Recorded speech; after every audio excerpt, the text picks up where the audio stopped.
నోట్లో పెట్రోల్ పోసి చంపేస్తాను నా కొడక. ఎదురు చెప్తావా? మీ నాన్న చావు బతుకుల మధ్యలో ఉంటే మీ అమ్మ నా కాళ్ళు పట్టుకుంటే నేను నీకు 25 లక్షలు ఇచ్చాను. డబ్బులిమ్మంటే నాటకాలు ఆడుతున్నావురా. స్టార్ట్. పెద్ద అన్న వద్దన్నా, నాకు జాబ్ రాగానే నీ డబ్బు మొత్తం ఈ ఊళ్ళో పెట్టి ఇచ్చేస్తానన్నా.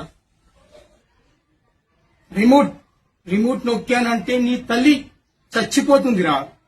25 ఎకరాల పొలం పేపర్లపై సంతకాలు పెట్టరా. పెద్ద అన్న, ఈ 25 ఎకరాలు నాది. ఎక్కడ సంతకం పెట్టాలని చెప్పాను, పెడతా. ఈ తల్లి కానీ ఏది ఇక్కడ కాదన్నా.